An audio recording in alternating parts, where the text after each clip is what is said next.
yang mau kami tinggikan. Terima kasih Tuhan Yesus Kristus. Bertahtalah Engkau di atas pujian kami. Kami percaya ketika kami menaikkan pujian, sungguh-sungguh ada mujizat yang terjadi. Kuasa Allah bekerja, lawatan Allah melanda setiap kami di tempat ini.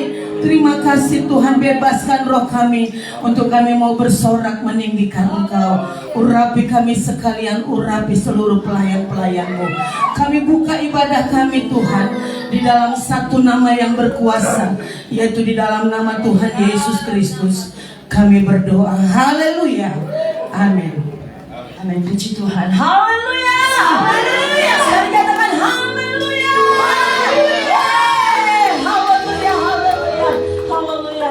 Bapak Ibu yang kasih Tuhan, betapa ajaibnya Tuhan dalam kehidupan kita. Hari ini apa saat kita sudah tolong. Untuk itu biarlah langkah hidup kita Tuhan yang selalu menggandeng tangan kita. Haleluya, haleluya. Segenap hatiku tertuju hanya padamu ya Tuhan. Haleluya.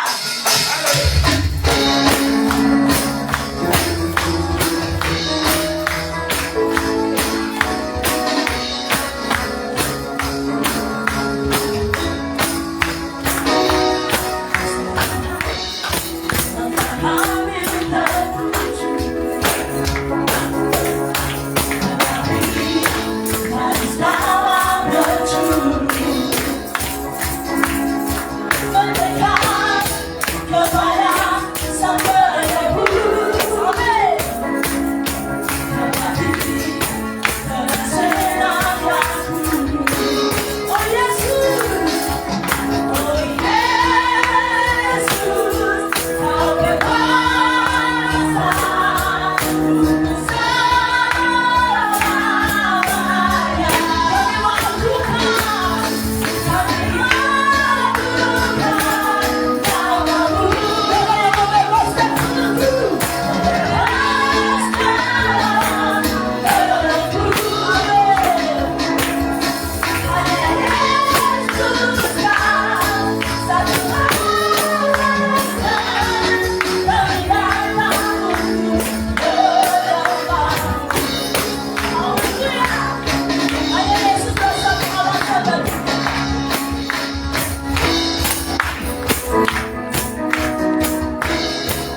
Tuhan saja yang menjadi alasan kita untuk menyembah Dia. Amin. Sebab hanya Tuhan yang mampu menjaga kita, bahkan di setiap hari-hari kita. Sebab hanya Tuhanlah yang mampu memberkati kita. Amin. Upaya dan daya yang kita lakukan jika Tuhan tidak berkehendak, semuanya tidak akan terjadi. Ketika langkah hidup kita dituntun oleh Tuhan dan percaya kepada Tuhan, maka kita akan melihat berkat Tuhan. Amin. Amin. Haleluya. Dari hari ke hari kami, hanya Tuhan yang bisa. Yes. Haleluya.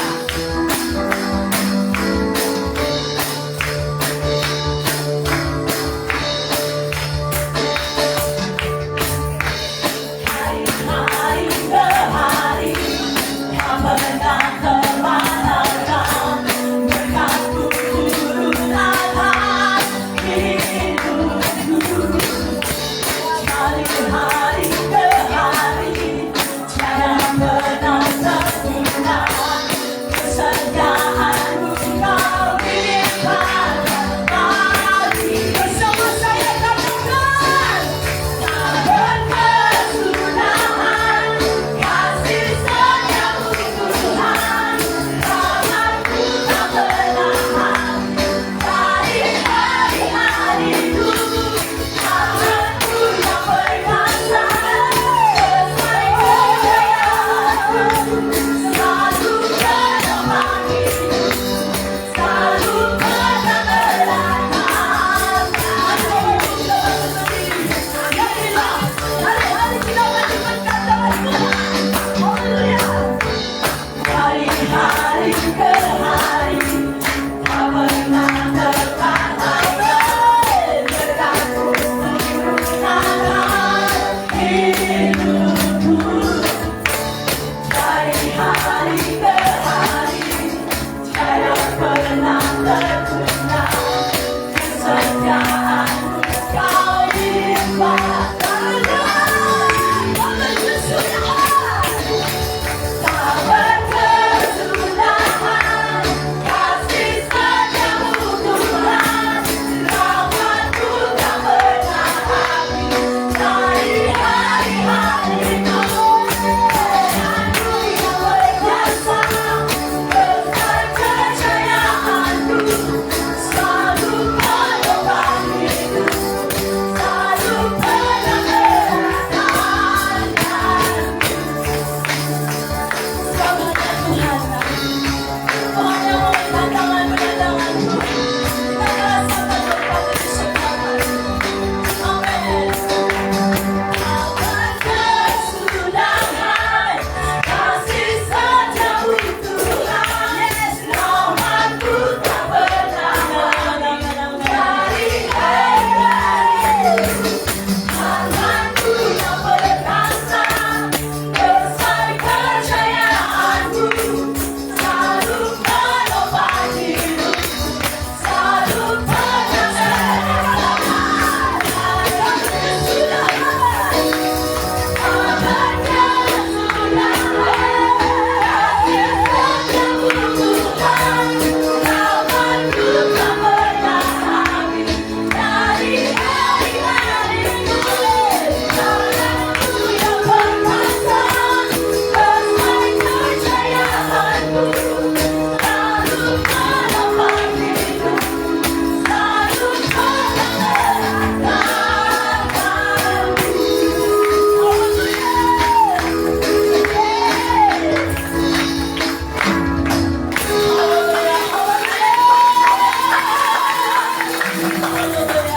Bapak boleh duduk kembali.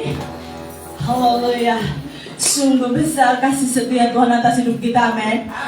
Siang hari ini kita juga akan sama-sama mendengarkan kesaksian bagaimana kesetiaan Tuhan membela dan menolong keluarga Ibu Lucy. Waktu dan tempat saya persilakan.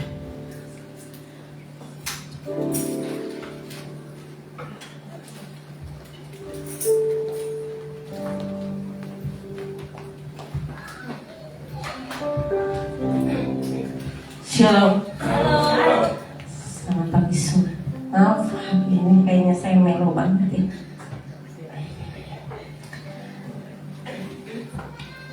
Jadi hari Kamis 2 minggu lalu, anak saya Abi itu Pertama-tama itu dia ngalamin mencret.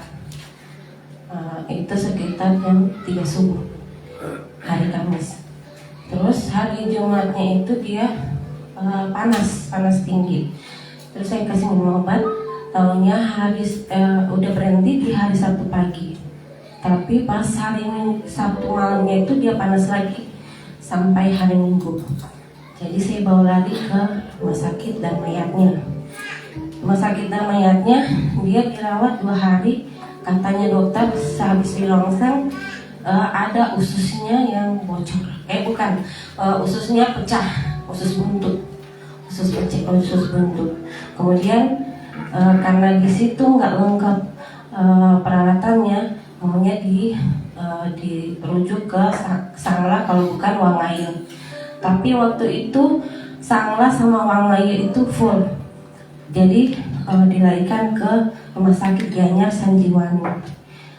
Sampai di rumah sakit Sanjiwani hari Selasa pagi itu dirongseng sama di USG. Katanya dokter itu ususnya bocor karena di bagian sebelah kanan itu penuh gas. Jadi hari Rabunya itu rencananya dioperasi. Hari Rabu paginya itu sudah persiapan untuk operasi. Saya sama mama saya ngambil keputusan untuk puasa karena waktu itu memang keadaannya saya tahu Tuhan itu lagi tegur saya karena kepahitan yang saya bawa, membenci seseorang saya pendam. Jadi saya yakin waktu itu Tuhan lagi tegur saya. Mama saya nelpon sama pendoa Hana yang di Sulawesi. Ayo Lus, mari kita sama-sama puasain anak Om. Sama-sama puasain. Dan waktu itu kita doa sama-sama, doa puasa. Kita doain anak ini. Nah kebetulan pendoa Hana yang ada di Sulawesi itu katanya gini, Lus, kamu ambil doa peperangan ya, karena anakmu itu kayaknya bukan usus bocor atau apa. Itu kata dokter. Oke, saya doa waktu itu bersama mama dan terus saya telepon Mami Jo, ini anak saya harus siap-siap dioperasi hari ini, mungkin sore waktu itu.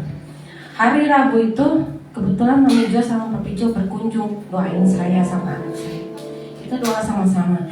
Yang saya jadikan kesaksian luar biasa di sini, suami saya yang tidak pernah ikut doa bareng-bareng saya saat anak saya sakit. Papi Jo dan Mami Jo jadi saksi waktu itu. Pada suami saya mau ikut doa. Kita doa bareng waktu itu hari Rabu. Tahunnya sudah persiapan. Habis Papi Jo dan Mami Jo berkunjung hari Rabu itu, sorenya itu anak saya sudah persiapan di operasi. Udah mau pasang selang di yang tembus ke lambung itu, nggak ngerti apa namanya, sama mau pasang kateter. Udah ditangkap sama semua perawat. Tapi datang ada satu perawat datang, dok kayaknya nggak bisa dioperasi deh dok, karena trombositnya turun gitu. Saya di situ kayak, Tuhan mungkin ini mujizat. Anak saya nggak jadi dioperasi karena suami saya nanya, dok yakin ini anak saya ususnya bocor? Katanya dokter kan nanti dibelah dulu baru kita lihat apa di usus besar, apa di usus kecil yang bocor. Kan jadinya takut kita orang tua was-was ya.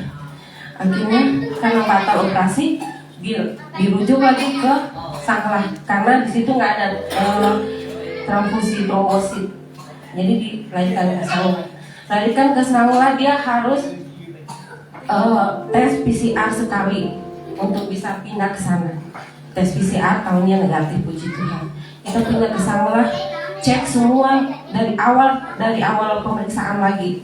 Dicek semua, Bu Erni sama Pak Ferry datang ya waktu itu, tapi sudah selesai pemeriksaan. Kita berdoa bareng lagi di situ. kita doain anak-anakku. Saya cuma dalam hati saya bilang, Tuhan, biar kehendakmu yang jadi anak saya. Saya tahu Tuhan saya banyak dosa. Akhir-akhir ini Tuhan, saya menyimpan dendam untuk seseorang. Ampuni saya Tuhan. Dan akhirnya selesai Fendi dan Bu Erni pulang, dokter yang ahli anak sama ahli bedah datang.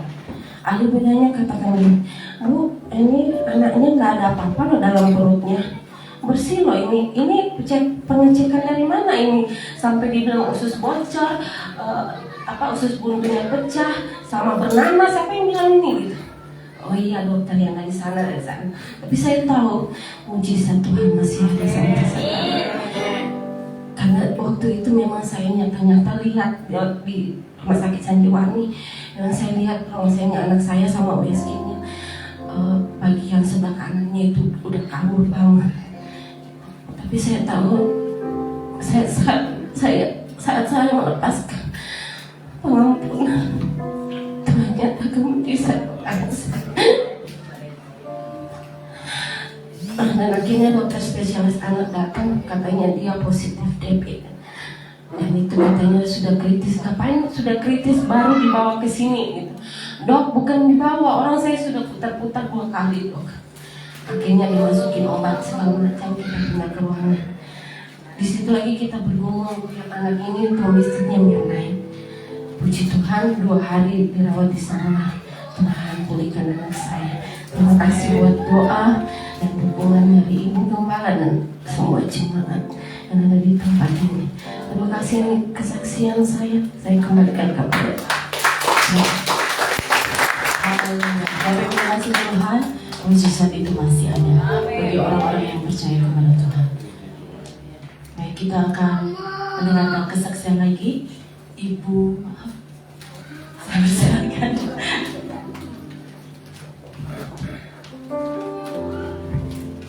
Shalom. Shalom. Puji Tuhan, anugerah Tuhan bagi saya dan saudara yang saat ini dalam ruangan ibadah ini semua karena anugerah Tuhan.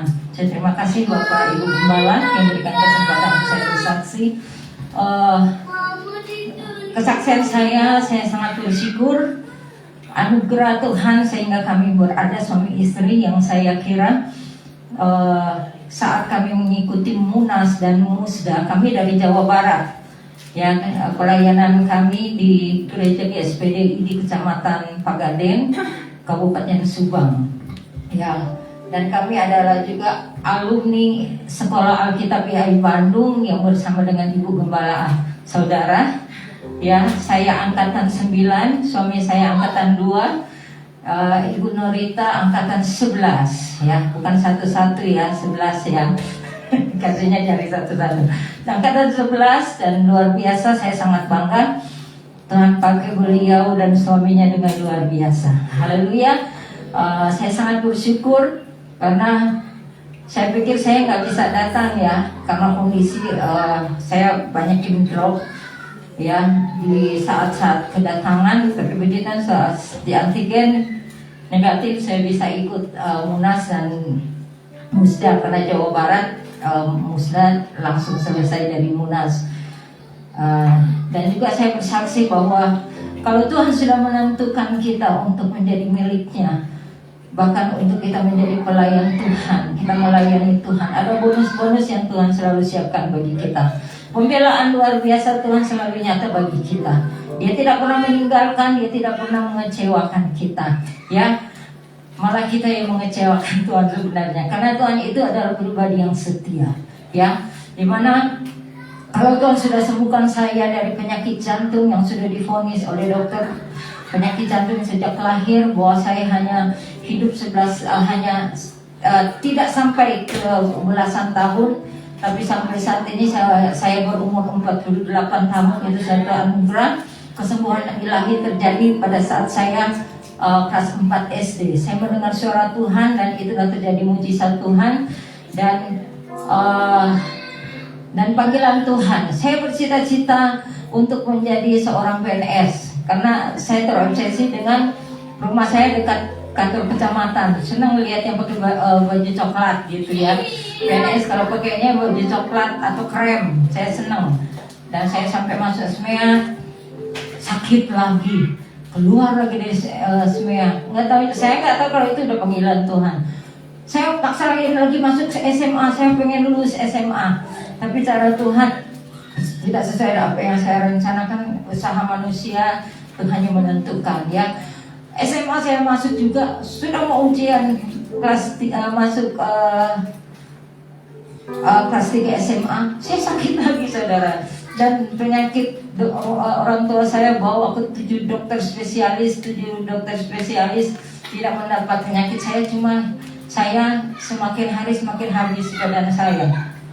Tinggal tulang yang bungkus kulit. Tapi saya merasa tetap kuat, saya tetap sekolah. Tapi itulah cara panggilan Tuhan. Setelah saya dapat suara lagi untuk saya lepaskan sekolah SMA masuk sekolah Alkitab, saya mintanya di Bandung, di mana tempat kami ini ya. Proses yang saya hadapi dan panggilan Tuhan, ternyata Tuhan maunya saya melayani Tuhan menjadi PNS-nya Tuhan ya, kerajaan sorga ya. Dan saya sangat bersyukur kami di wilayah yang sangat luar biasa, di tengah-tengah mayoritas yang tidak menyembah Tuhan Yesus Kristus ya. Kami berdepanan dengan pesantren, kami di lingkaran orang-orang yang begitu rupa ya. Dan tapi kami sangat bersyukur, berapa kali mau terjadi kerusuhan, Tuhan bela kami ya saudara. Kami hanya menyanyi, kami hanya berdoa, tiba-tiba yang ngumpul bubar sendiri. Ya itu luar biasa. Ada 3 kali kejadian. Kami hanya berdoa, kami hanya berlutut. Kami tidak lari. Mau lari kemana? Lari ke Tuhan Yesus. Ya itu yang kami buat dan dahsyat. Dan pembelaan-pembelaan banyak yang Tuhan nyatakan ya. Apa yang kami pikirkan, apa yang kami rindukan, Tuhan buat selalu jauh lebih dari apa yang kami pikirkan. Dan cara kerja Tuhan dan kepercayaan Tuhan yang Tuhan berikan bagi suami dan saya dalam pelayanan, baik di pengembalaan maupun di ministry, sehingga kami tidak melayani hanya di dalam satu organisasi atau dalam satu kelompok, tapi Tuhan mempercayakan kami untuk berbagai-bagai golongan gereja ya, untuk kami layani. Kami percaya itu karena anugerah Tuhan dan kepercayaan Tuhan. Dan sampai kapanpun Tuhan mempercayakan untuk kami layani. Sampai saat ini kami juga tidak menyangka ya, Ibu Gembala menghubungi kami. Sebenarnya kami berpikir yang ada beberapa juga di sini, ada juga ministry, ada juga gereja gitu ya. Tapi ternyata Tuhan izinkan di tempat ini. Saya percaya ada rencana Tuhan yang besar atas pekerjaan Tuhan di tempat ini. Puji nama Tuhan, saya kira itu saja. Sangat terima kasih, saya senang bertemu dengan hamba Tuhan di tempat ini dan sidang jemaat Tuhan di tempat ini. Haleluya. Puji nama Tuhan, kesaksian yang luar biasa. Kemanapun kita pergi, kalau Tuhan sudah pilih kita, Tuhan ambil kembali. Bapak Ibu, mari kita mensyukkan hati kita untuk mendengarkan firman Tuhan. Haleluya. Mari beri hati yang terbaik untuk firman Tuhan. Mari beri hati yang terbaik untuk firman Tuhan. Apapun firman Tuhan yang akan Tuhan sampaikan bagi kita, terima itu. Jika teguran, mari kita mau sama-sama berubah. Jika itu berkat, bersyukurlah. Jika itu sebuah penghiburan, bersukacitalah. Jika itu memang Tuhan izinkan untuk mengingatkan kita untuk lebih setia kepada Tuhan, mari kita mau setia bersama-sama. Tuhan itu sangat baik. Di posisi manapun kita sekarang, Tuhan tahu. Dia sangat tahu. Dia sangat tahu. Mari kita mau memandang Tuhan pada pagi hari ini. Yakinlah, hanya Tuhan saja yang tahu rencana dalam kehidupanmu. Tuhan yang tahu rencana masa depanmu. Tuhan yang tahu kehidupan keluargamu. Tuhan yang tahu rumah tanggamu. Tuhan yang tahu masa depan anak-anakmu. Tuhan yang tahu pekerjaanmu. Seberapa kuat engkau melakukannya. Jika Tuhan tidak berkehendak, semuanya akan hancur. Tetapi ketika engkau berserah kepada Tuhan, percaya kepada Tuhan, lihatlah, mukjizat akan terjadi. Mukjizat akan terjadi. Mari kita sama-sama tambahkan iman kepadamu ya Tuhan. Tambahkan iman untuk melihat mukjizat-Mu. Tambahkan iman untuk melihat kasih-Mu yang semakin nyata dalam kehidupan kami masing-masing.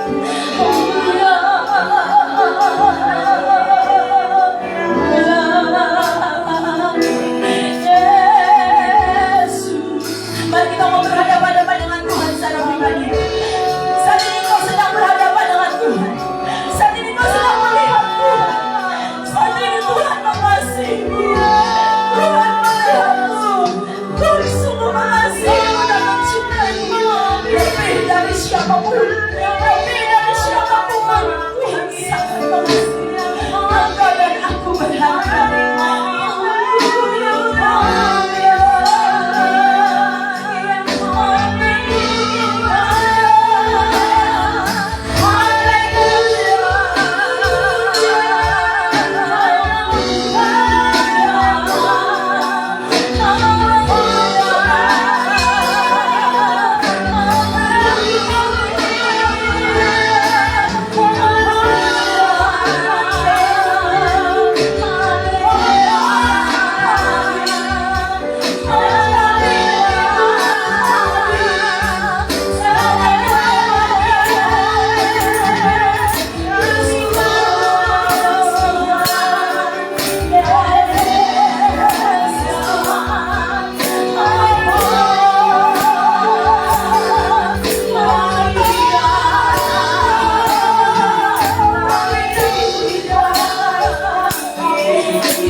Jika kau sedang menangis hari ini, jika kau sedang bersedih, Tuhan mengusap air matamu, menggantikan sukacita.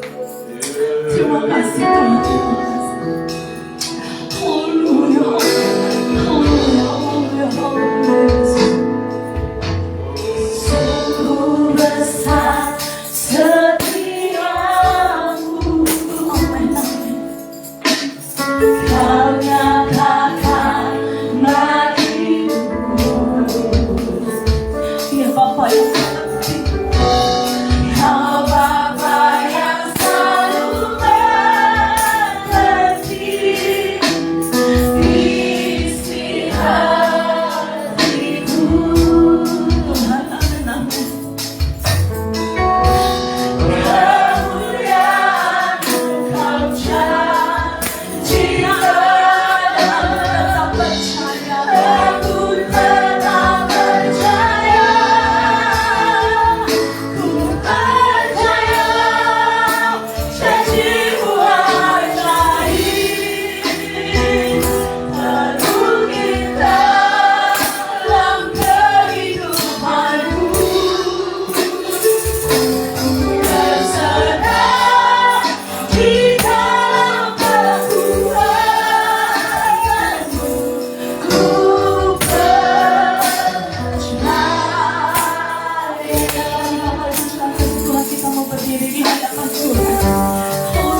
Terpujilah Engkau ya Tuhan yang senantiasa ada bagi kami dan selalu menolong memberkati kehidupan kami.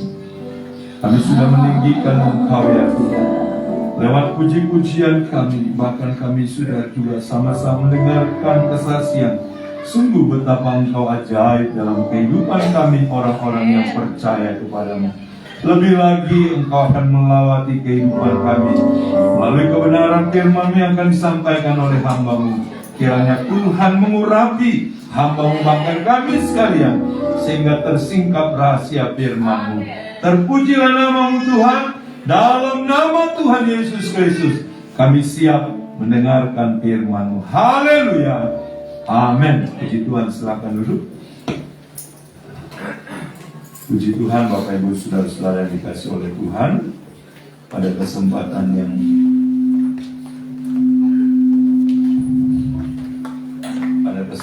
ini kita akan sama-sama mendengarkan firman Tuhan yang akan disampaikan oleh hamba-Nya. Waktu dan tempat kami silakan.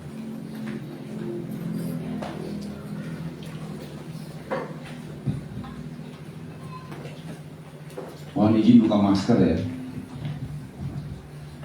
Shalom. Shalom. Puji nama Tuhan, saudara yang dikasih oleh Tuhan.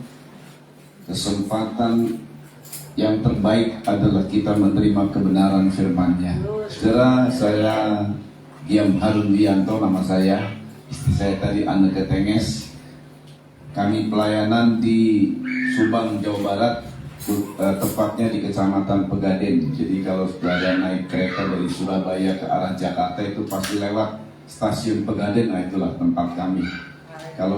Kalau pernah melihat itu Pegaden baru, ingat-ingat ini tempatnya pelayanan Harun. Nah gitu ya, saudara ya. Oke saudara, kita segera membuka kitab kita dalam Kejadian 41 ayat 15. Kita akan baca bersama-sama. Beberapa yang ikut live streaming, rekan-rekan saya di Jakarta, di mana-mana. Kita siapkan hati kita untuk menerima firman Tuhan. Kita baca bersama-sama satu ayat ini saja, saudara ya. Kita baca bersama-sama dalam hitungan ketiga. 2, 3. Berkatalah Firaun kepada Yusuf, aku telah bermimpi dan seorang pun tidak ada yang dapat mengartikannya. Tetapi telah kudengar tentang engkau. Hanya dengan mendengar mimpi saja engkau dapat mengartikannya. Ya saudara, ini ungkapan seorang raja yang tidak mengenal Tuhannya Yusuf, Tuhannya kita.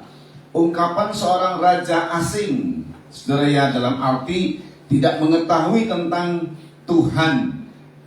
Saudara perhatikan, cuma dia hanya mendengar dari juru minuman bahwa ada orang yang bisa mengartikan mimpi. Raja ini, Raja Firaun ini bermimpi, saudara. Ada 2 kali mimpi, beda memang mimpinya, tapi sebenarnya nadanya sama atau maknanya sama. Jadi pada saat dia mendengar, yang nggak tahu bagaimana ungkapan dari juru minuman, yang pasti raja ini berkata kepada Yusuf waktu Yusuf hadir dan berhadapan dengan raja. Siapa Yusuf ini? Orang asing buat raja ini. Siapa Yusuf ini? Seorang budak. Siapa Yusuf ini? Seorang narapidana. Karena saat itu Yusuf baru dikeluarkan dari penjara. Tapi raja ini saudara berkata begini, aku mendengar kamu bisa mengartikan mimpi. Hanya saat kau mendengar saja kemudian mudah mengartikan mimpi. Sedangkan ahli-ahliku dalam kerajaan di zaman dahulu, saudara, apa sih yang dipelajari? Mengucapkan kata-kata. Jadi kalau ada orang berhikmat di dalam zaman dahulu, saudara, dia menyampaikan satu pernyataan, ya mungkin pantun atau bentuknya apa, saudara ya, lalu atau teka-teki. Lalu tanya apa artinya? Saya punya teka-teki seperti ini, siapa yang tahu artinya? Itu di zaman dahulu itu begitu, saudara. Kalau ada yang tahu artinya, dia lebih pintar dari saya, dia lebih berhikmat dari saya. Jadi itu yang dipelajari.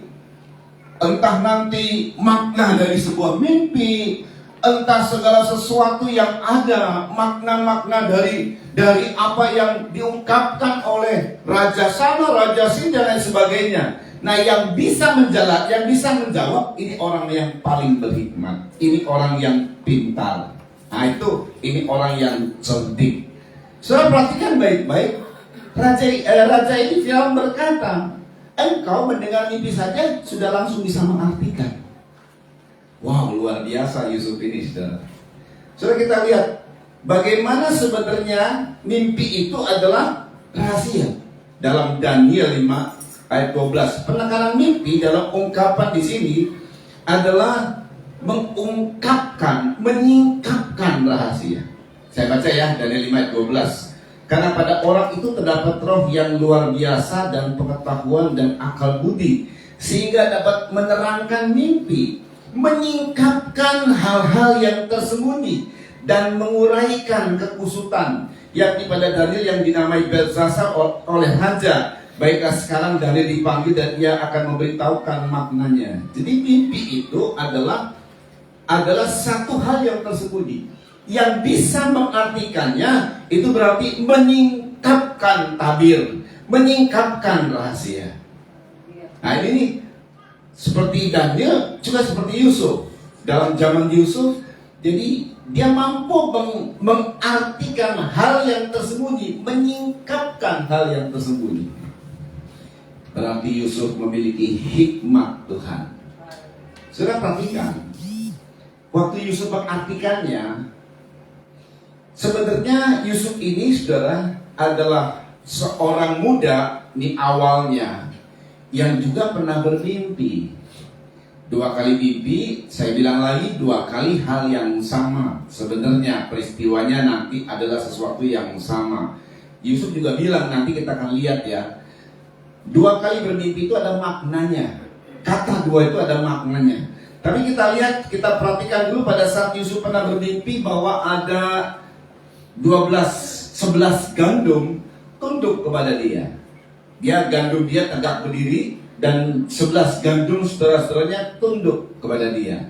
Mimpi yang kedua adalah 11 bintang dan kemudian ada matahari dan bulan tunduk kepada dia. Itu mimpi-mimpi yang Yusuf dapatkan di usia dia 17 tahun. Saat dia berhadapan dengan Raja Firaun, usianya 30 tahun. Ada kurang lebih 13 tahun. Pada saat Yusuf mendapatkan mimpi itu, dia mengerti maknanya, saudara.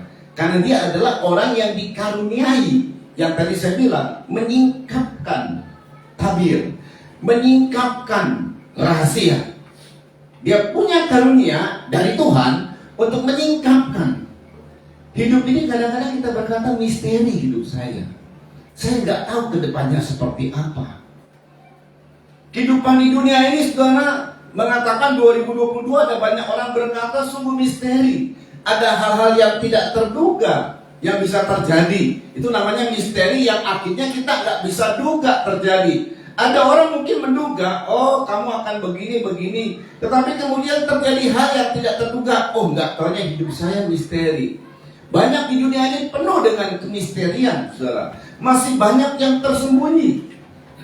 Sedangkan hidup kita aja nih secara pribadi, yaitu tadi saya bilang, ada banyak hal yang misteri. Perhatikan baik-baik, saudara. Kita lihat sekarang beberapa kasus sajalah. Ada beberapa hal yang sesuatu yang misteri lalu dipelajari. Hikmat dunia mempelajari hal yang misteri dan menyingkapkan yang misteri, dan itu tidak mudah. Makanya ahli-ahli Mesir yang saya gambarkan hikmat dunia ini mempelajari tentang mimpi, artinya apa. Tetapi pada saat Firaun bermimpi, tidak ada satu orang pun yang ahli di Mesir, yang ahli Mesir ini yang bisa mengartikan. Karena untuk menemukan sesuatu yang misteri, memecahkan sesuatu yang misteri, itu nggak sehari jadi, nggak 2 hari jadi, nggak seminggu jadi, mesti tahunan bahkan. Barulah terpecahkanlah hal yang misteri. Tapi Yusuf hanya mendengar mimpi saja, engkau bisa mengartikan. Hanya hanya mendengar mimpi saja, sesuatu yang tersembunyi, engkau bisa mengungkapkannya, engkau bisa menyingkapkannya. Wow, gak perlu belajar bertahun-tahun, gak perlu belajar puluhan tahun, dalam mendengar saja engkau bisa menyingkapkannya. Jadi saudara, Yusuf di usia 17 tahun, dia tahu tentang mimpi yang dia mimpikan. Ini karunia, ini keahlian. Tetapi keahlian ini tidak terpakai. Kenapa? Karena dibuang, dia jadi budak. Dalam masa diperudahkan, nggak ada kesempatan Yusuf untuk cerita sama orang tentang hidupnya. Nggak ada kesempatan Yusuf budak, saudara ya. Bagaimana Yusuf harus kerja keras. Udah begitu, waktu dia budak, sudah ada budak-budak di Potifar saat itu. Dia adalah, ya baru pemula. Dalam konteks budak, dia baru pemula. Karir di budaknya dia baru pemula. Udah begitu masih muda lagi. Ya biasanya kalau orang muda kan sebutannya bau kencur ya. Nggak diperhatikan, kurang dihargai. Itu yang dialami oleh Yusuf. Dari tahun demi tahun, saya tidak tahu berapa tahun. Yang pasti Yusuf dipercaya oleh Potifar jadi mengepangai seluruh budak. Wow. Tidak ada ungkapan dalam Alkitab bahwa Yusuf mengartikan sebuah mimpi. Tidak ada. Itu kesetiaannya sebagai budak setelah dia akhirnya menjadi budak. Ya, saya pasti merasa Yusuf dengan sedihnya. Kenapa saudara-saudaraku membuang aku? Tetapi dia tidak membiarkan hatinya terus dirudung dengan kesedihan dan mengeluh soal nasibnya. Dia rubah hidupnya. Makanya dia dipercaya menjadi kepala budak. Kalau dia dalam hidupnya hanya mengeluh soal nasibnya, pekerjaannya terbengkalai, wajahnya tidak ceria, betul nggak?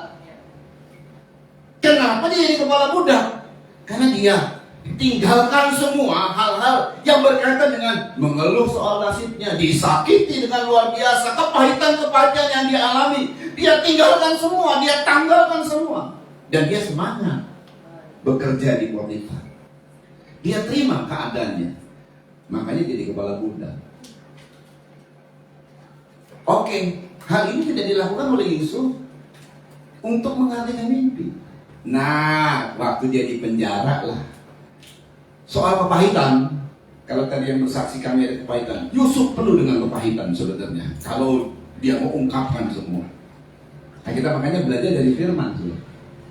Dari 13 tahun, Yusuf, ya 2 tahun, kita potong 2 tahun jadi 11 tahun, baru dia ungkapkan lagi tentang mengartikan dari juru minuman dan juru roti yang bermimpi. Saya mau kasih tahu nih, ada satu poinnya nanti saudara perhatikan baik-baik. Saudara, biasanya kalau kita misalnya ahli di dalam, katakanlah saya ahli misalnya tukang, ya di Bali ini kan tukang ukir ya. Tapi kalau puluhan tahun tidak terpakai, itu sedikit sulit untuk langsung bisa dilakukan yang sebagus yang pertama kali. Betul nggak? Kalau tidak terpakai, itu bisa sesuatu yang sulit. Tapi Firaun berkata, hanya dengan mendengar mimpi saja, engkau bisa mengartikannya. Jadi ungkapan ini, hanya dengan mendengar mimpi saja, engkau bisa mengartikannya.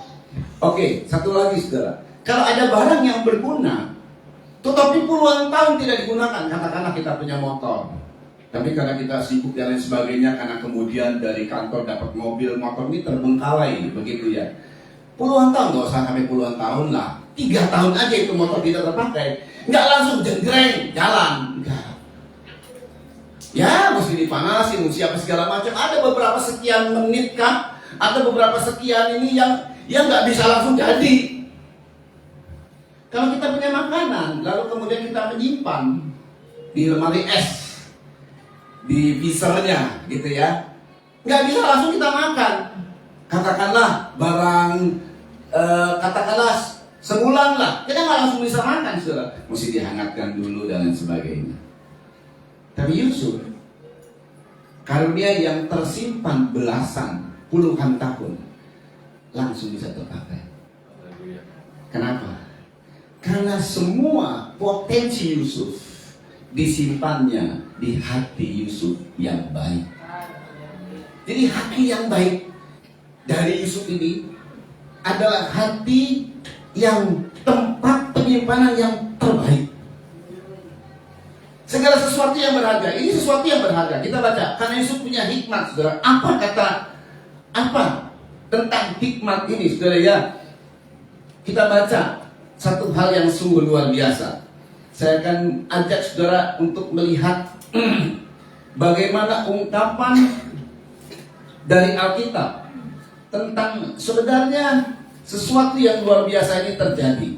Ya, kita baca ya di dalam Amsal 16 ayat 16. Ya, Amsal 16 ayat 16 ini perhatikan nih. Perhatikan saudara ya. Memperoleh hikmat sungguh jauh melebihi memperoleh emas, dan mendapat pengertian jauh lebih berharga daripada mendapat perak. Jadi apa yang didapat oleh Yusuf, hikmat Tuhan itu bagaikan emas atau perak. Itu sesuatu hal yang berharga.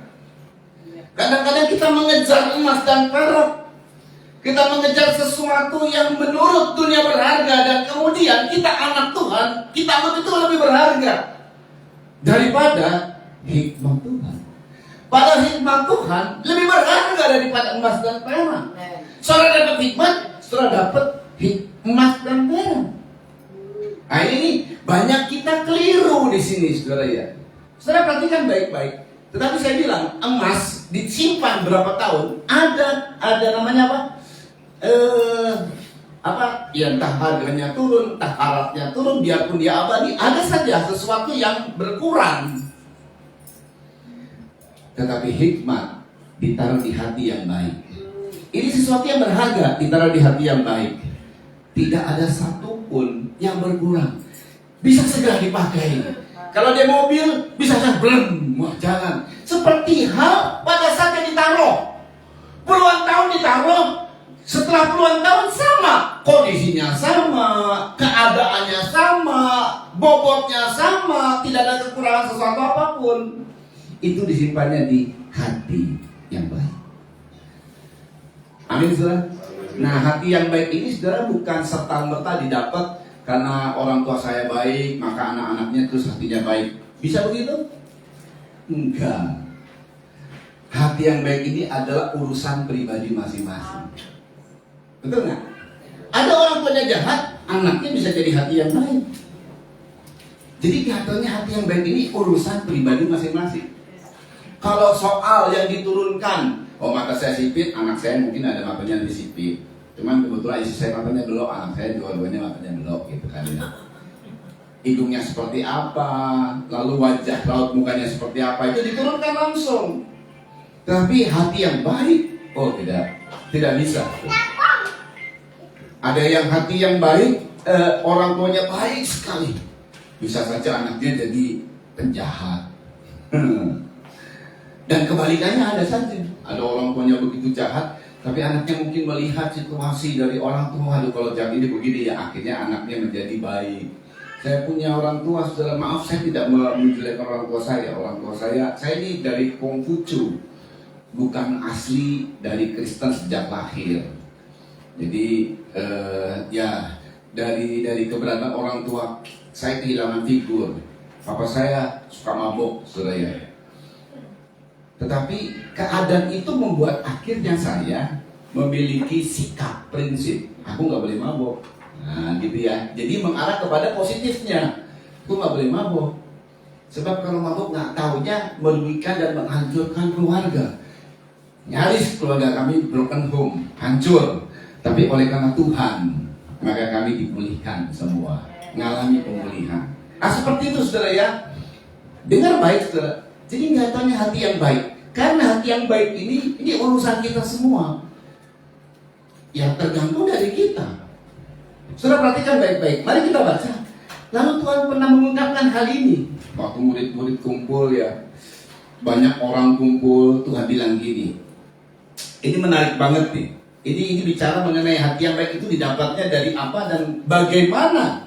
Bagaimana Tuhan mengungkapkan, loh bukan hanya Yusuf sebetulnya nih. Jadi jatuhnya Tuhan tawarkan kepada semua murid-murid. Lukas 8 ayat 10. Kita baca ayat sebelumnya supaya kita mengetahui bagaimana awal dari ungkapan Yesus ini. Saudara ya, Lukas 8. Perhatikan, saudara perhatikan. Tuhan bicara mengenai penabur benih. Nah, waktu penabur benih ini, saudara, ada 4 jenis tanah. Nah, Tuhan ungkapkan karena ini perumpamaan. Perumpamaan ini tadi saya bilang seperti mimpi tersembunyi, mesti dijelaskan, nah, mesti diartikan, mesti diterangkan. Tuhan kasih perumpamaan. Jadi kalau secara harafiah, nggak mungkin seorang penabur menaburkan benih di 4 jenis tanah. Dia rugi. Makanya ini perumpamaan. Penabur, dia menaburkan di pinggir jalan. Nggak mungkin ada seorang penabur atau petani lalu dia tabur benihnya di pinggir jalan. Nggak mungkin. Karena perumpamaan mesti dijelaskan. Yang menabur di pinggir jalan seperti itu. Yang menabur di tanah berbatu-batu, di semak duri seperti itu. Saya mau bahas yang mengenai tanah yang baik saja.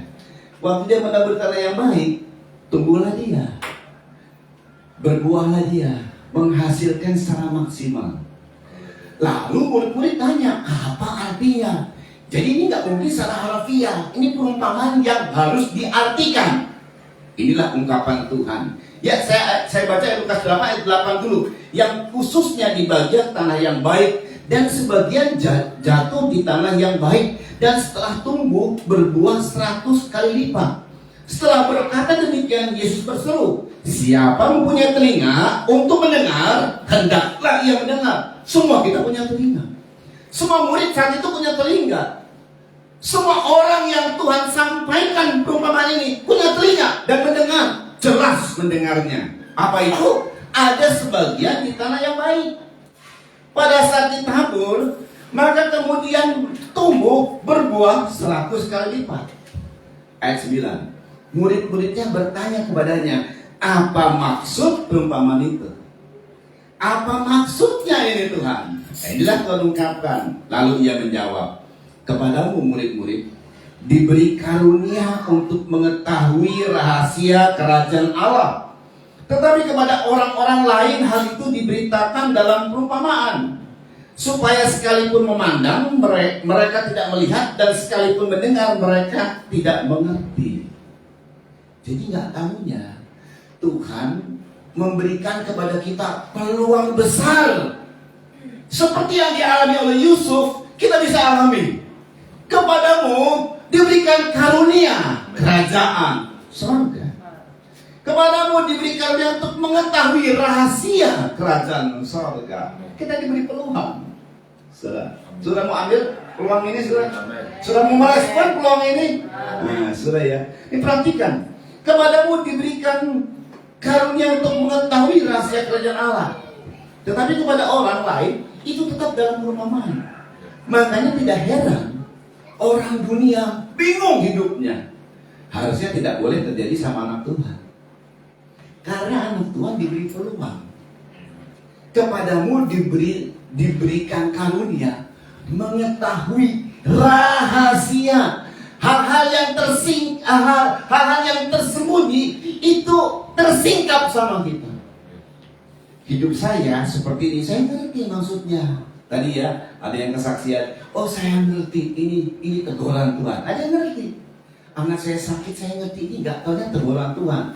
Tapi ada banyak orang Kristen, keadaannya menderita, nggak ngerti sampai dia, bahkan maaf ya, sampai mati nggak ngerti, malah dia kecewa sama Tuhan. Nah, nggak ngerti. Kepadamu diberi karunia untuk mengetahui rahasia kerajaan surga. Makanya saudara, jangan jadi kelompok orang lain. Masuklah menjadi kelompok. Tuhan bilang, murid-murid, ini Tuhan bilang kepada murid-muridnya bertanya. Nah, Tuhan kasih tahu kepada murid-muridnya, kepadamu murid-murid diberi karunia untuk mengetahui rahasia kerajaan surga. Saudara tahu nggak yang namanya murid? Anak, murid itu beda, saudara. Kalau anak, kita punya anak ya. Tapi anak kita yang di rumah, setelah ada di rumah, tetap kita biarpun sayang, pengen anaknya sama-sama di rumah ya. Kalau ibu yang biasanya di rumah gitu ya, Tapi kita harus lepaskan dia untuk sekolah. Kan kalau ya sekarang online, dulu kan kalau kita sekolahnya di swasta itu dari pagi sampai sore itu nggak bisa ketemu kita loh. Apalagi kalau ibunya kerja, saudara, yang orang ayahnya kerja. Jadi kita nggak bersama-sama. Anak itu, saudara, lalu anak itu disekolahkan sama kita, dihukum sama gurunya, ya di-strap oleh karena alasan apa begitu. Pulang-pulang nangis. Apa kita marah-marah sama gurunya? Enggak sih. Kita malah, oh kamu sih bandel. Kamu harus terus ikut sekolah. Kita udah bayar sekolah. Kita tidak akan marah-marah sama gurunya waktu anak kita nangis karena dia bilang saya dihukum sama guru. Kenapa nggak dihukum? Nggak buat PR. Kurang ajar tuh guru ya. Cuma nggak buat PR segini aja dihukum. Lalu kita ngamuk-ngamuk di sekolah. Enggak kan? Malah kita sayang anak kita. Karena anak kita itu harus didisiplinkan. Gereja ini juga pemuridan. Penggembalaan ini pemuridan. Harus tertib, didisiplinkan. Masuk dalam golongan murid, masuk dalam golongan orang yang mau dididik, masuk dalam golongan orang yang mau diajar. Maka kamu akan menerima karunia untuk mengetahui rahasia kerajaan Allah. Sebetulnya potensi ini sudah ada sama kita. Bagaimana cara kita memeliharanya? Bagaimana cara kita menyimpannya? Saudara ya, Yusuf menyimpan itu di hati yang baik. Makanya benih yang ditabur di tanah yang baik itu bukan persoalan tanah, ini persoalan hati. Saudara, hati yang baik itu seperti apa? Hati kita, ya mungkin dari dahulu kita tidak karena banyak hal yang dialami oleh kita, hati kita menjadi mudah gundah gulana, mudah gelisah, mudah trauma, mudah sakit hati, sensitif banget, disinggung begini langsung marah-marah, saudara ya. Bisa nggak kita membereskan hati kita? Bisa nggak?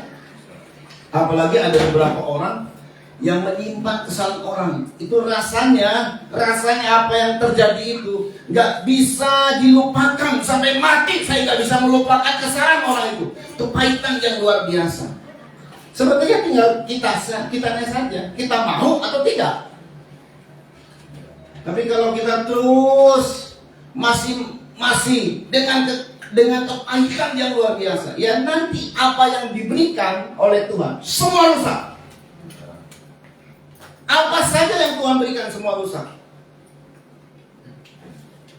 Jadi kalau hati yang baik, saudara bayangkan ya, waktu saudara terima firman, itu saudara terima harta sorga, dan harta itu abadi, saudara. Tapi mengapa firman itu yang adalah harta jadi rusak? Karena tempat penyimpanannya tidak baik. Sesuatu yang baik pun kalau ditaruh di tempat yang tidak baik bisa jadi busuk. Hati ini tempat penyimpanan, dia nggak terus bersimpan, betul nggak?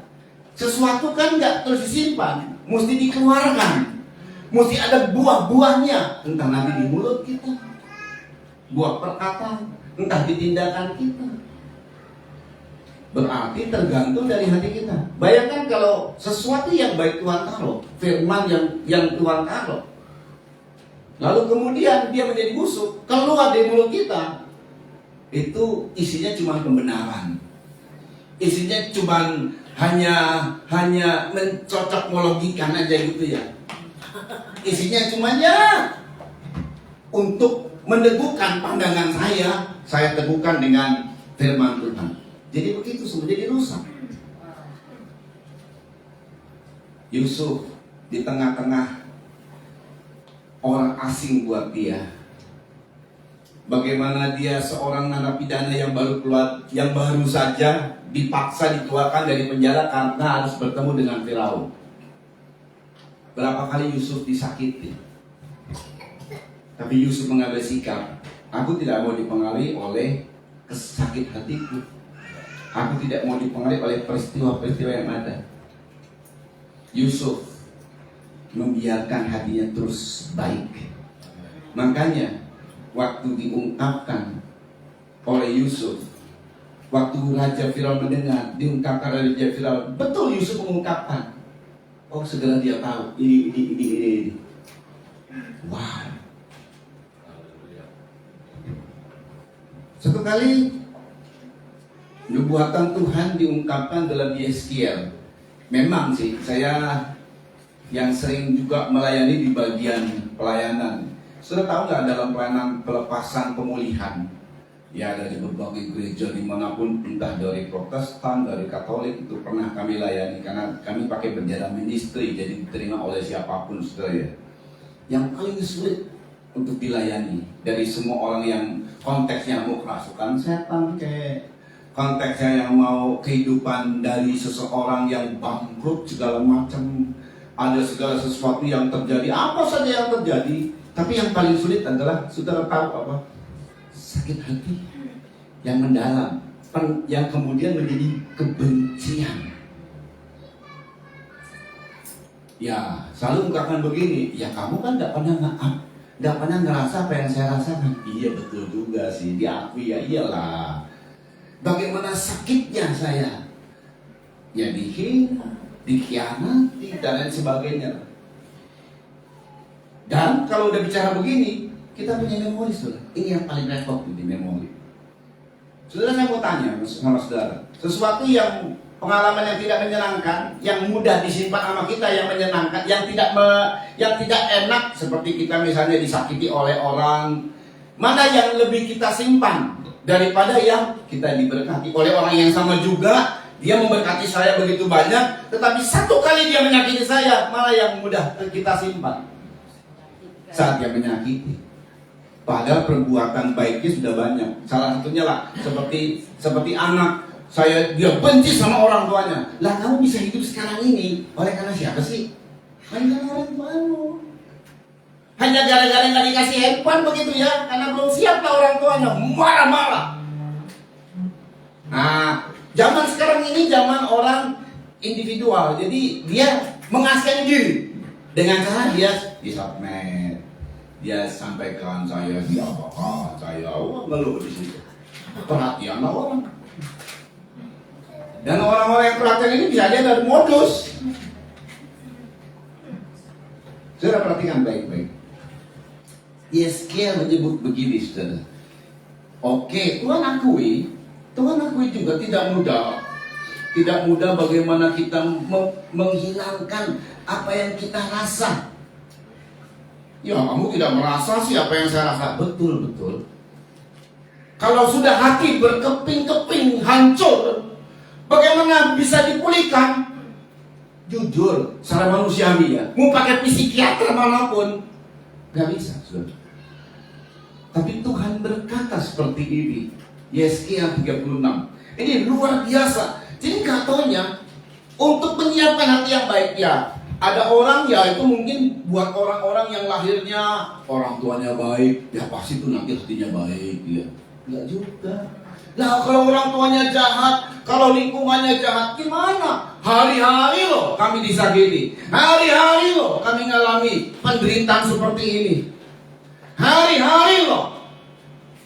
Bagaimana mudah dilupakan dalam satu ketika? Tuhan bilang, ini hebatnya Tuhan. Kejadian 36. Kita baca ayat 23 dan nanti itu klimaksnya di ayat 26. Saya baca saudara ya. Kejadian 36 ayat 23. Aku akan menguduskan namaku yang besar yang sudah dinajiskan di tengah bangsa-bangsa dan yang kamu najiskan di tengah-tengah mereka, dan bangsa-bangsa akan mengetahui bahwa akulah Tuhan. Demikianlah firman Tuhan Allah, manakala aku menunjukkan kekudusanku kepadamu di hadapan bangsa-bangsa. Dengar, aku akan menjemput kamu dari antara bangsa-bangsa dan mengumpulkan kamu dari semua negeri dan akan membawa kamu kembali ke tanahmu. Ini satu janji pemulihan. Dengar baik. Aku akan mencurahkan kepadamu air jernih yang akan mentahirkan kamu dari segala kenajisanmu dan dari semua berhala-berhalamu. Aku akan mentahirkan kamu. Perhatikan, kamu akan kuberikan hati yang baru. dan roh yang baru di dalam batinmu. Dan aku akan menjauhkan dari tubuhmu hati yang keras dan kuberikan kepadamu hati yang taat. Rohku akan kuberikan diam di dalam batinmu, dan aku akan membuat kamu hidup menurut segala ketetapanku dan teguh dan tetap berpegang pada peraturan-peraturanku dan melakukannya. Jadi Tuhan itu, saudara tahu nggak, pencurahan Roh Kudus yang kita sekarang ini berada di kelompok ini, Pantekosta, Pentakosta sama saja. Itu pencurahan Roh Kudus, gereja yang mempercayai Roh Kudus bekerja. Saudara tahu untuk menyiapkan ini tidak mudah. Satu hal Tuhan akan kerjakan, sesuatu yang luar biasa terjadi.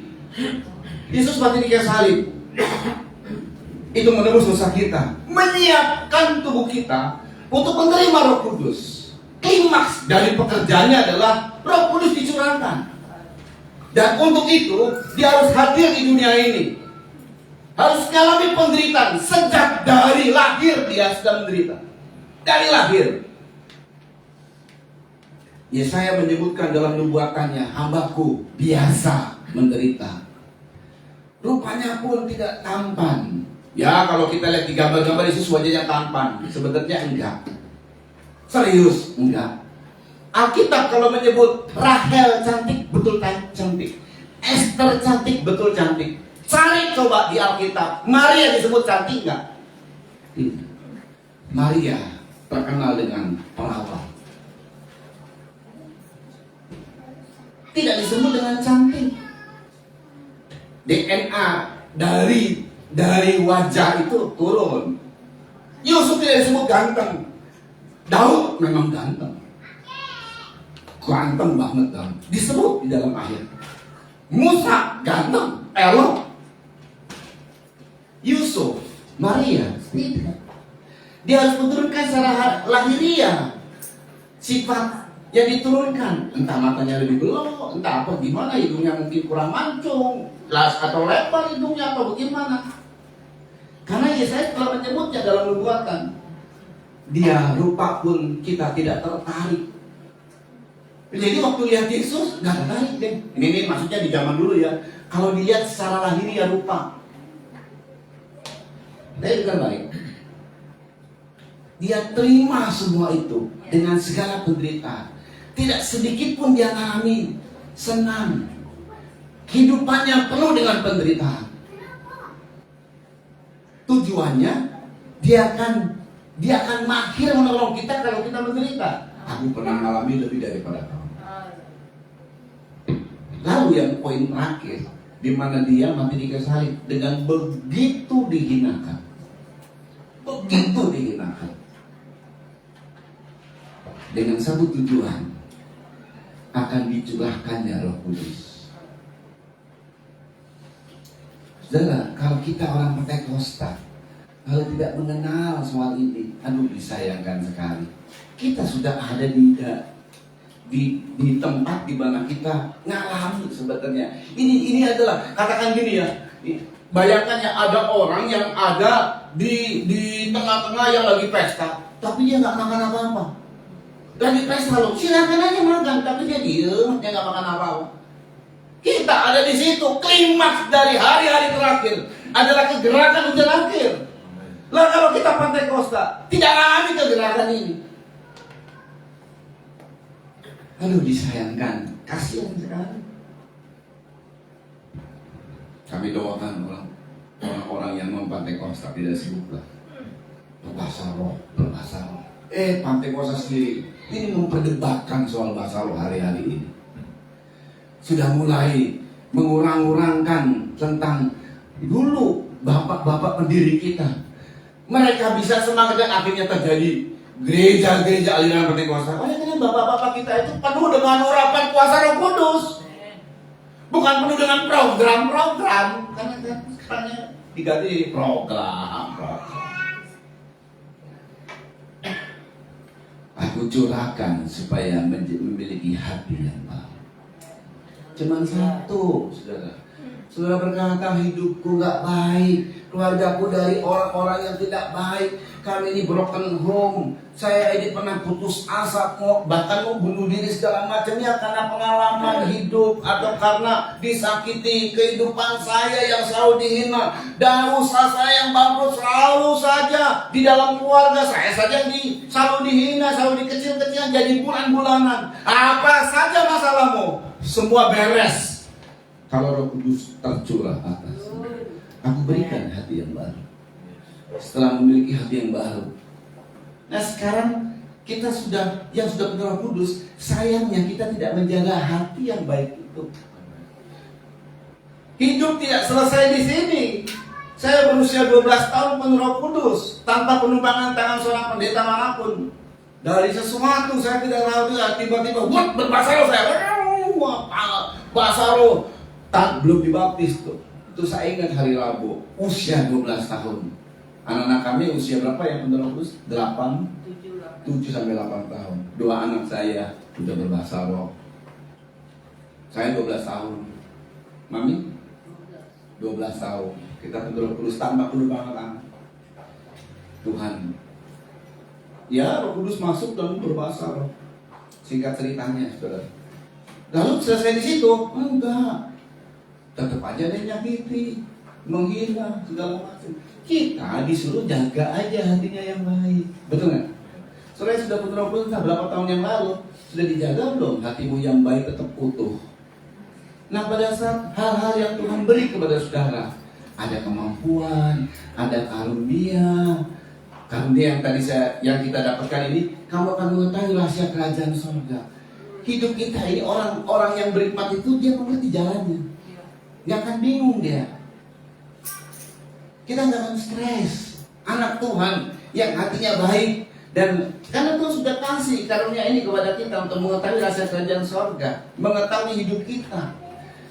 Surga itu lebih tinggi derajatnya daripada bumi. Lah surga aja diketahui, apalagi soal bumi. Apa sih soal bumi? Soal pekerjaanmu, soal usahamu, soal studimu. Itu dia sudah kita ketahui, sudah kita pahami, sudah kita bisa kita rancangkan seperti itu. Kita sudah bisa prediksi kayak gini nih. Itu kan hikmat Tuhan. Dan itu terjadi karena hati yang baik. Tuhan sudah memberikan hati yang baik kepada kita. Ayo, sekarang ini dijaga. Waduh, saya hari-hari ini ya karena saya dipengaruhi oleh keadaan sekitar, sehingga hati saya ada duri-duri. Karena saya sakit hati, lalu ada duri yang menancap dalam diri saya, sehingga dengan tidak sadar kadang-kadang mulut saya mengeluarkan duri-duri itu juga. Orang yang disakiti akan menyakiti. Tapi hari ini saya tahu, saya mendengar firman Tuhan. Makanya berulang kali kita bilang, Tuhan baharui hatiku. Baharui hatiku.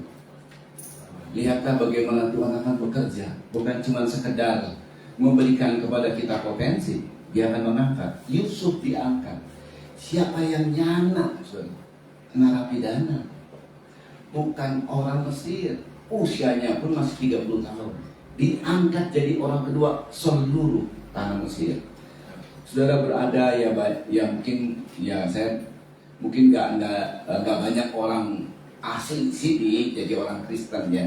Jadi ini kan kita nih ya kadang-kadang mendatang ya dari China, dari Batak, dari mungkin Manado, dari mana begitu kan ya, di tanah Bali gitu kan ya. Saudara, sama kayak Yusuf ada di tanah asing. Jadilah berkat buat negeri ini, saudara. Yusuf jadi berkat. Jangan kemudian saya ini ya karena bukan dana orang sini. Yusuf jadi berkat buat negerinya. Demikian kita juga jadi berkat. Tuhan bisa mengangkat kita semua. Yusuf diangkat, dimuliakan sama Tuhan. Sederhana loh.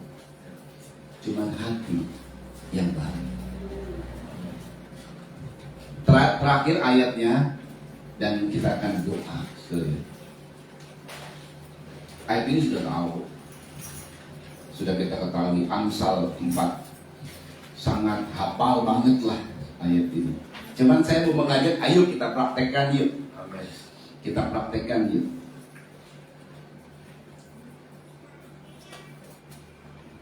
Amsal 4 ayat 23 sama-sama kita baca. Ayat ini bisa kita ketahui. Amsal 4 ayat 23. Yuk kita sama-sama baca ya. Ya, 2, 3. Jagalah hatimu dengan segala kewaspadaan, karena dari situlah terpancar kehidupan. Saudara bisa hidup bukan karena duit. Jadi duit saudara nggak perlu dijaga, dapat berkat segala macam. Bukan itu sumbernya. Saudara bisa hidup bukan karena jeniusmu juga. Akhirnya karirmu bagus, usaha dagang, usaha atau pekerjaanmu bagus, bukan karena otakmu. Sumber kehidupan itu hatimu. Kadang-kadang orang menjaga supaya dia bahwa dia tidak jatuh. Dia jaga dengan baik sekali, dengan penampilan, dengan segala hal. Dia tambahkan pendidikan lagi untuk menjaga prestasi dia. Dia belajar lagi di segalanya baik, semuanya baik. Tapi itu bukan sumber. Hati sebagai sumber. Sudah berkata saya ini orang yang nggak bisa apa orang bodoh. Kalau hatimu baik, kau akan lihat satu kali akan terjadi, Tuhan akan mengangkatmu. Amin. Saya seorang pedagang biasa saja. Kalau hati kau baik, satu kali Tuhan akan mengangkatmu. Yang dijaga itu hati. Bayangkan loh, Amsal ini orang berhikmat. Dia berkata, jaga hati, bukan itu saja, dengan segala kewaspadaan. Dengan segala kewaspadaan. Wah, kalau kita sekarang ini rumah orang kaya, CCTV di mana-mana. Sebab itu juga di hati kita, CCTV di mana-mana gitu. Jaga hati dengan segala kewaspadaan.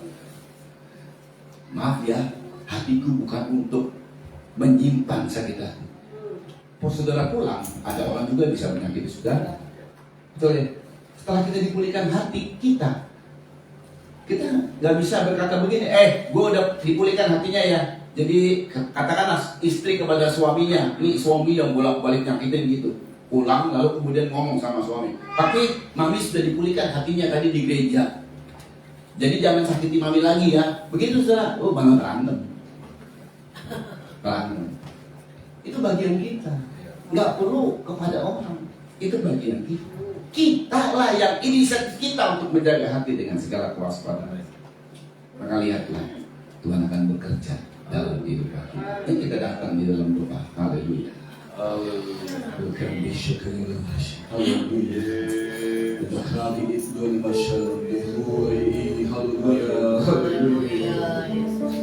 Kuasa Pentekosta yang pertama kami mohonkan hadirlah Tuhan. Haleluya.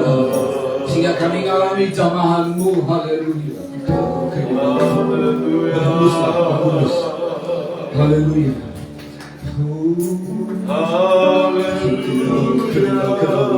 Mari kuasa bekerja buat atas setiap kami. Berhembuslah itu di tempat ini. Berhembuslah Roh Kudus di tempat ini. Berhembuslah Roh Kudus dengan kuasa. Pulihkanlah gerejamu di hari kiamat. Berhembuslah. Amin.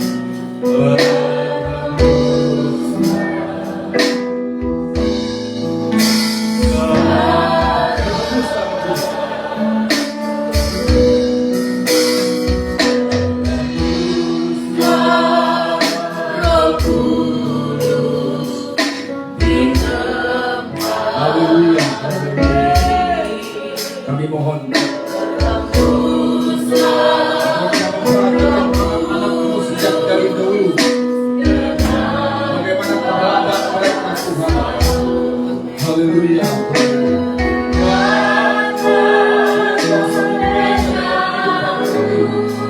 Kami yang jamaah Tuhan, kembali lagi dipulihkan.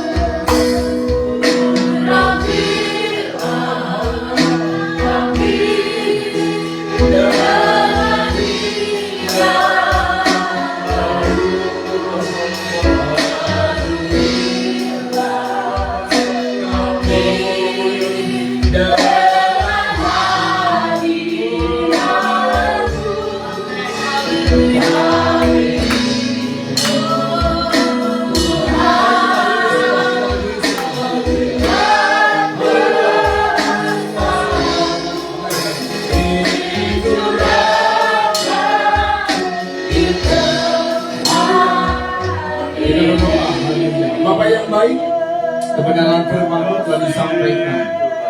Biarlah kami terus menjaga hati kami yang baik ini. Kalau kami memiliki hati yang kurang baik oleh karena keberagaman, oleh karena peristiwa-peristiwa yang lalu di masa lalu yang mempengaruhi kehidupan kami sampai hati kami sebagai sumber kehidupan kami terpengaruh. Sekarang ini kami mohon ampun Tuhan, segala kepahitan, sakit hati, hal-hal yang tidak menyenangkan Tuhan yang pernah ada dalam hati kami, hati yang hancur dan terpuruk oleh karena dihina, menderita, problem dan masalah hidup yang membuat hati kami akhirnya hancur berkeping-keping. Tapi hari ini Tuhan kami mohon, jamah setiap kami, jamah kami dan pulihkan hati kami kembali.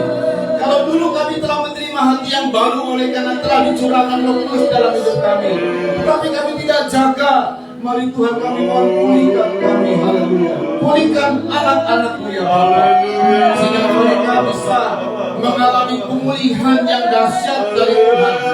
Sebelum pemulihan yang lainnya adalah pemulihan hati kami yang pertama yang kami inginkan ya Bapa. Haleluya. Seperti kesaksian tadi, saat mengerti bahwa Tuhan menegur oleh karena sebuah kepahitan yang kemudian Tuhan pulihkan, maka secara otomatis akan terjadi mukjizat. Terbukti sudah hari ini diteguhkan oleh kesaksian firman-Mu ini, nama Tuhan dipermuliakan. Terima kasih Bapa yang baik. Terima kasih buat semuanya. Dalam nama Yesus Kristus kami alaskan doa ini. Haleluya. Amin. Ya, saya kembali yang tadi.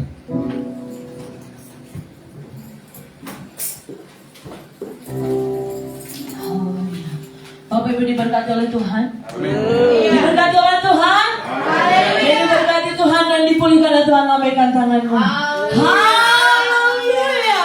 Bapak Ibu yang kasih Tuhan, hati kita sudah hati yang baru. Semuanya boleh hadir dalam diri kita, dalam hati ini. Tapi yang tidak berguna jangan disimpan. Jangan menyakiti diri sendiri. Lebarkan pemulihan. Pulihkan hati kita masing-masing. Karena kita tahu ketika kita menyimpan hal yang buruk itu, belum tentu orang tahu. Ya, Bapak kasih Tuhan, kita menyimpannya. Ya, kita menyimpan sakit. Tetapi orang yang mengatakan itu dia baik-baik saja.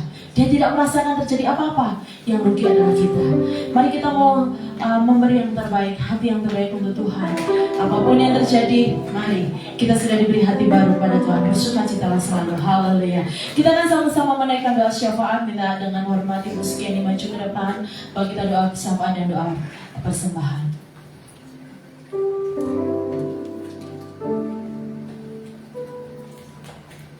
Minta saudara Roy untuk maju ke depan doa syafaat. Sedang baiklah, kita akan sama-sama naikkan doa syafaat kita di hadapan Tuhan. Bapa, kami sungguh sangat bersyukur menerima firman Tuhan yang ajaib dan luar biasa ini.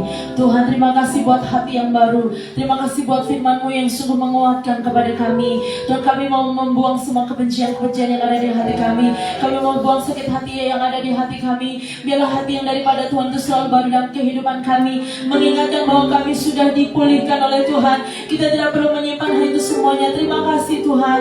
Engkau pakai terus hamba-Mu Tuhan untuk memberkati dimanapun pelayanan yang hamba-Mu kerjakan. Tuhan Yesus, Tuhan memberkati. Biarlah dapat menjadi berkat, nama Tuhan dimuliakan. Dan biar tanda-tanda mujizat juga mengiringi pelayanan hamba-Mu di dalam nama Yesus. Berkati keluarga hamba-Mu, berkati segala apapun yang menjadi kebutuhan dan keperluan hamba-Mu. Biarlah nama Tuhan dipermuliakan atas kehidupan hamba-Mu. Pelayanan yang ada di Bandung, Tuhan memberkati.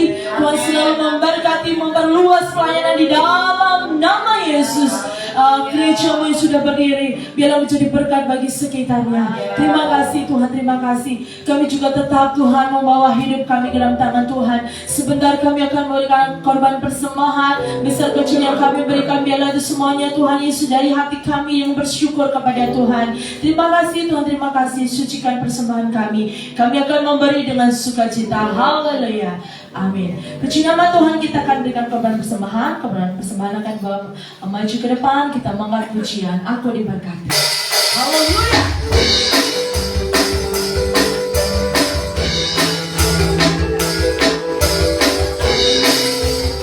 Kasih setiamu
Haleluya. Haleluya. Haleluya. Puji Tuhan, saudara-saudara. Tuhan memberkati apa yang saudara sudah persembahkan kepada Tuhan. Jadwal ibadah sepekan atau kegiatan sepekan, Senin sampai Sabtu itu ada doa pagi. Yang bertugas itu dari In dan Desi. Hari Sabtu itu ada doa pelayan. Nanti ini digabung juga dengan doa pemuda, ya. Hari Minggu ibadah raya dan perjamuan kudus, WL Ibu Skeni, singer Saudari In dan Koridi, musik timnya Bapak Ferry, tamborin Kristal dan Laura, Aser, penerima tamu Ibu Endang dan Ibu Titi. Ibadah raya perdana ya untuk gereja cabang ya, nanti akan diadakan saudara-saudara ibadah di Tukat Balian hari Minggu sore ya. Nama pelayanan di sana saudara-saudara GPDI Bukit Zaitun ya. Nanti Ibu Gembala yang jadi gembalanya di sana ya. Jadi Tuhan tolong dan kiranya ini menjadi satu sarana untuk memperluas kerajaan surga ya. Karena memang kita di Bali khususnya, Denpasar itu dibagi dua wilayah. Yang sebenarnya sih dari awal saya sampaikan namanya kabupaten ataupun kota Madya itu harus satu, jangan dibagi lagi. Karena kalau kita mengadakan kegiatan-kegiatan yang mengundang wali kotanya bingung. Ini Denpasar yang mana? Setahu saya Denpasar itu satu kan, begitu ya. Tapi karena seperti itu organisasi kita saudara-saudara bahwa Denpasar itu dibagi dua menjadi wilayah 5 dan wilayah 4, sehingga hal ini harus kita ikuti, sehingga saya dan Ibu Gembala dan juga pengurus wilayah sudah membicarakan ini, sehingga ibadah yang ada di sana nanti, kegiatan kita yang ada di sana kita akan laksanakan setiap hari Minggu sore ya. Tetapi untuk kegiatan ibadah perdana di sana hari Minggu tanggal 6 itu jam 4 sore ya, dan nanti akan dihadiri oleh pengurus wilayah yang ada di sana, sehingga kegiatan kita ini adalah kegiatan yang legal ya. Ya, karena saya perhatikan teman-teman, memang kegiatan kita Bukit Sion ini menjadi menarik bagi banyak teman-teman Ya, waktu kita ngadakan kegiatan di kantornya Kodidik, harusnya Pak Beta ngelapor ke wilayah Badung begitu ya. Jadi, waduh, ini sepertinya keinginan kita untuk memperluas pekerjaan Tuhan itu harus dibatasi. Tetapi sebagai insan yang ada dalam organisasi, saudara-saudara, kita harus memperhatikan itu. Sehingga kegiatan ini pun kita lakukan sebagaimana yang digariskan oleh organisasi. Sehingga tanggal 6 itu ibadah perdana. Kita sedang menjadwal ataupun membicarakan jadwal untuk majelis daerah melantik Ibu Gembala sebagai pemimpin sidang di sana atau gembala di sana. Nanti tidak tahu kapan, tetapi yang jelas tanggal 6 ini dimulai ibadah perdana Minggu sore jam 4. Nah, selanjutnya nanti akan menyesuaikan. Tuhan memberkati. Dan Bapak Ibu Saudara yang dikasih oleh Tuhan, hari Rabu itu hari raya Nyepi. Ya, sebagaimana umumnya ataupun aturan yang sudah dibuat oleh pemerintah bahwa kita ya harus mengikuti dengan baik. Ya, ada 3 kegiatan yang tidak boleh dilaksanakan pada waktu Nyepi. Dilarang jalan-jalan, bepergian, dilarang ribut, ya, dan dilarang juga sebenarnya menyalakan api, ya, untuk memasak. Dilarang bekerja, ya. Jadi saudara-saudara yang dikasih oleh Tuhan, kita perhatikan ini sehingga kita gereja Tuhan juga menjadi berkat. Dan saya sangat menikmati hari raya Nyepi itu sebagai perenungan, karena memang gelap gulita, saudara-saudara, ya. Satu titik cahaya pun tidak ada. Jadi mari kita saling menghargai hari raya Nyepi, saudara-saudara. Bagi saudara-saudara yang keluar Bali mungkin tidak terlalu merasakan, tapi yang tinggal di Bali, saudara-saudara, kita perhatikan, ya, supaya kita juga menjadi berkat. Sekali lagi terima kasih buat pelayanan Bapak Pendeta Harun. Kiranya Tuhan menolong dan Tuhan memberkati di dalam pelayanan dimanapun yang Tuhan percayakan. Dan saya juga melihat ada wajah-wajah baru, tapi kayaknya stok lama, ya. Di samping Irma siapa, ya? Jelita, ya. Ya, Tuhan memberkati. Ada lagi? Hah? Ya, puji Tuhan, Tuhan memberkati saudara-saudara. Jadi kegiatan kita sepanjang minggu ini hanya doa. Ini pun nanti doa di hari doa pagi itu di hari raya Nyepi. Nggak tahu apakah nanti saluran internet diputus atau seperti apa, tinggal nanti berkoordinasi, ya. Jadi kita menyesuaikan saja. Jadi kegiatan kita sepanjang minggu doa pagi dan juga hanya ibadah Sabtu, ya, ibadah doa pelayan yang biasa kita laksanakan hari Jumat. Ya, Tuhan memberkati. Sama-sama kita bangkit berdiri, kita akan akhiri ibadah kita. Kita mau katakan kepada Tuhan, kiranya Engkau memberkati aku berlimpah-limpah. Haleluya.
Tuhan, saudara-saudara, saya menyampaikan kepada saudara dan juga kepada diri saya sendiri, jagalah hatimu dengan segala kewaspadaan, karena dari situlah terpancar kehidupan.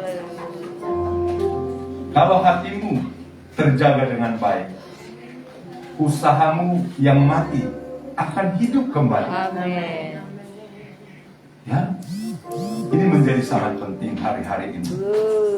Kesulitan, kesusahan, apapun yang terjadi di dunia ini, kalau hatimu terjaga dengan baik, percayalah saudara-saudara, firman Allah itu akan bertumbuh dan firman Allah itu akan bekerja dahsyat atas kehidupanmu, menjadikan yang tidak ada menjadi ada. Dan firman itu akan hidup dan engkau akan mengalami kegenapan firman Tuhan. Kiranya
ada 2-3 orang di antara jemaat Tuhan yang mau didoakan secara khusus, boleh maju ke depan, saudara-saudara.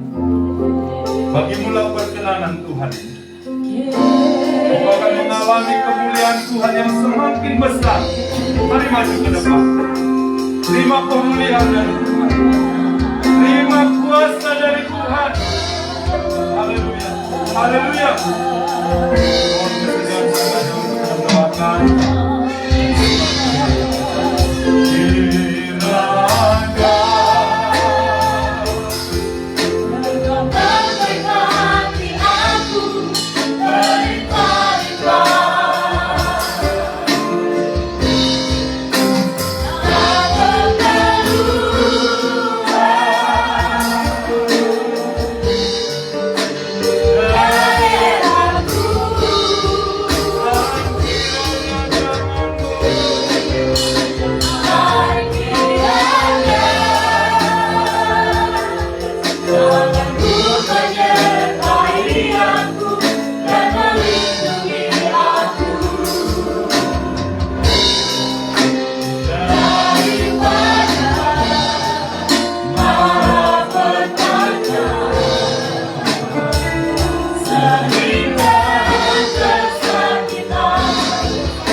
sebab hati kami telah dipulihkan oleh Tuhan. Dalam nama Yesus, dalam nama Yesus. Terima kasih buat kasih setia Tuhan yang telah menyertai kami sampai hari ini. Terima kasih buat berkat Tuhan yang Tuhan telah curahkan dalam ibadah ini. Bagimulah hormat, bagimulah pujian sekarang sampai selama-lamanya. Kami juga berdoa buat bangsa dan negara kami, Indonesia, dari Sabang sampai Merauke, dari Myanmar sampai Pulau Rote, diberkati oleh Tuhan. Berkati juga ya Tuhan pemerintahan kami dari pusat sampai pemerintahan yang ada di desa. Berkat Tuhan dicurahkan dalam nama Yesus. Kami juga berdoa Tuhan buat konflik yang terjadi antara Rusia dan Ukraina. Tuhan, biarlah Engkau senantiasa bekerja di sana. Damai Allah, damai sukacita, damai sejahtera Tuhan turun dalam nama Yesus, sehingga segala pekerjaan kuasa kegelapan dihalaukan dalam nama Yesus. Terima kasih Tuhan. Demikian juga kami berdoa buat hamba-Mu yang sudah melayani pada saat ini. Kiranya pengurapan Tuhan, penyingkapan rahasia firman, kuasa Tuhan semakin hari semakin nyata bekerja. Sekembalinya dari Pulau Bali, Tuhan juga menyertai perjalanan hamba-Mu. Terima kasih Tuhan, terima kasih. Terpuji-pujilah Tuhan. Apa yang sudah dipersembahkan oleh umat-umat-Mu, persembahan syukur, persembahan tatangan, persembahan persepuluhan, kiranya Tuhan membalaskan berlipat kali ganda sesuai dengan janji firman. Berkati usaha pekerjaan umat-umat-Mu, berkati studi umat-umat-Mu, bahkan berkati doa pergumulan umat-umat-Mu. Terima kasih Tuhan. Terima kasih. Bagimulah pujian, bagimulah hormat kemuliaan sekarang sampai selama-lamanya. Saudara-saudara terkasih, angkatlah kedua belah tanganmu, tadakanlah itu di hadapan Tuhan, dan dengan iman terimalah berkat yang datangnya daripada Allah Bapa, cinta kasih sayang dari Yesus Kristus, persekutuan penghiburan kekuatan dari Roh Allah yang Kudus, menyertai menghibur menolong kita sekalian, mulai saat ini hingga Maranatha Tuhan datang kalian juga. Terimalah, alamilah dan nikmatilah berkat Tuhan ini hanya di dalam nama Tuhan Yesus Kristus. Yang percaya sama-sama kita katakan amin. Dimuliakan